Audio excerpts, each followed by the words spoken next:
Hey guys, Brian delivers you the goods here. Just thought I'd return to you finally for the next album review. This is one of the last few albums, one of them that I'm going to be listening to because we're just about done with this year for 2024. So this is for Rosie by Rosie, her new pop album that I got a chance to listen to for myself. See what I was going to think of this album overall, so I'm going to discuss what I listened to for the 36 minutes of this new album, Rosie, by the artist Rose, the artist from Blackpink, the K-pop band, and let you know my thoughts on Rose's new record, Rosie. So let's dive into her debut studio album for this review. Now, it starts with Number One Girl, which actually was one of my favorite songs, surprisingly, because Rose's vocals sound really good in this. I was really digging the overall vibe to it. Great way to open a record, to be honest. And I'd give it a strong 5 out of 5. It was one of my favorite tracks. Did make it on my best songs of 2024. So definitely go check out that video that I did last weekend. It was definitely an interesting video, or some videos, because there were like parts 1 to 4. It took me a little while to get down to from what it was at to number 1, but still, Number One Girl, 5 out of 5. Then comes 3 a.m., which is a decent song. I didn't necessarily hate this song for how it sounded. I just think there's some good moments and some weak moments with the track.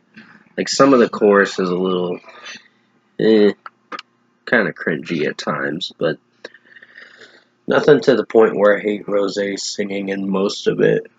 So I'd give it a 4 out of 5. It's a decent track for how it sounds, just not one of my favorite songs. 2 Years is the next track, and off the bat, it's a good song with how it sounds.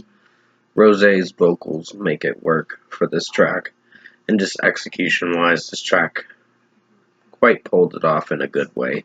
So it's good in its own way. Just has a few critiques. Well, I have a few critiques with it, with some of the way the verses are sounding. And then the chorus sounds like it's at its best, so it's not bad. Toxic Till the End is a pretty good song. It was one of the new singles, and she dropped it as a music video like 21 hours ago or something like that.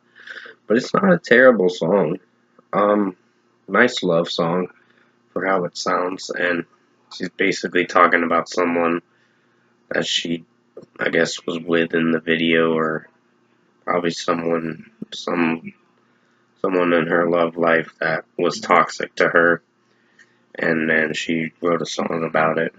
So basically, nice song, nice vocals from Rose, and this track worked for how it sounded. 4.75 out of 5. Drinks or Coffee is a good song in its own way. It's probably one of the good tracks that I listened to, even though there were some cringe parts through some of the track. I think this executed pretty well with the mixing and production. So, good track for how it sounds. 4.5 out of 5. Apate Apate is how you pronounce it. I guess Opt, featuring Bruno Mars. Mediocre track. It's grown on me a little more because the beat is a little catchy, but it's just the regular vocals sound good in it. But when I first heard it, I was not feeling for it. But now, since it's become very popular of a song, like over 500 million views for this track, no joke, this song got very popular, and this was her most popular song for the past few months, and it was the lead single for her new album, Rosie, which is now out. But overall, I think it's a 3.75 out of 5 for me. Not one of the worst songs, but not one of the best. It's just mediocre. Game Boy is a good track in its own way. Sounds like uh, she's referencing a Game Boy, but you kind of get my drift with it. But overall, it's a good song for how it sounds, execution-wise. Rosie made her vocals work with it, but it's fine for what it goes for. 4.5 out of 5. Stay a Little Longer is a pretty good song in its own way.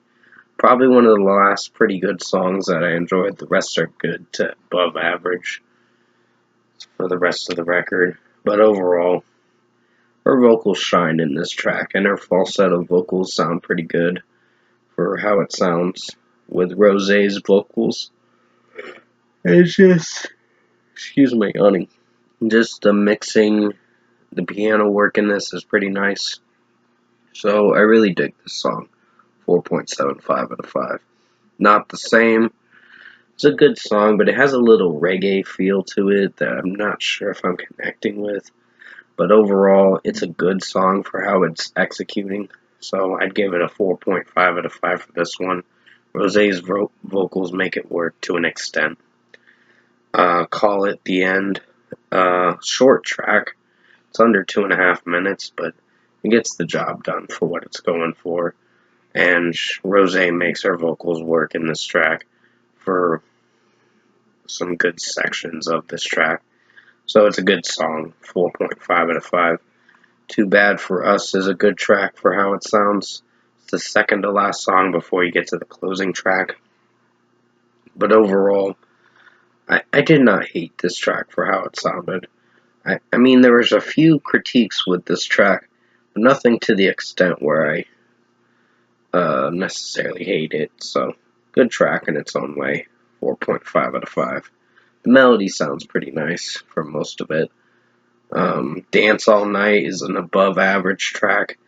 Not one of my favorites, but not one of the worst songs. It's a little better than Opt, because Opt is growing on me, but is one of those tracks you gotta say is mediocre at best. Because some of it kind of gets a little cringy. But overall, Dance All Night, it's gonna get a 4.25 out of 5 for the closing track. It's not a bad way to end the record, but it's not one of the best songs. So overall, production, mixing, and execution-wise, I think Rosé's new record is a decent record. It's not one of the best records of 2024, and I know a lot of Blackpink fans are going to really dig this record, which is fine. I don't hate Rosé with her vocals. She does shine through most of it somewhat, but give me a second, I gotta pause the video. I'm sorry about that, guys. I got distracted by my mom calling me for a second. I just had to pause the video because I gotta make sure that she's needs something from me. But overall, if I were to give Rosé's new record a score, Rosie, I'm gonna give it a decent 7 out of 10. It's a decent record, not one of my favorites of the year, but will be on my decent to good albums of 2024. I think I'm starting that video in the next week or so. But until then, I hope you enjoyed this, one of the last few albums that I'm reviewing for the rest of the year, because next week is the last week I'm reviewing new albums. And I think the 27th too, but I'm going to count that into the new year. The record on December 27th. Maybe I'll count it as a 2024 release, because it's by the reunion, because they're dropping a record on December 27th. I'm like, this late in the year? Like at the very end of the year?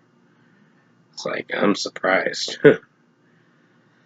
Surprised, not surprised, but still. Rosé's new record is a decent listen. Definitely go check it out. Form your own opinion. See what you think of it for yourself.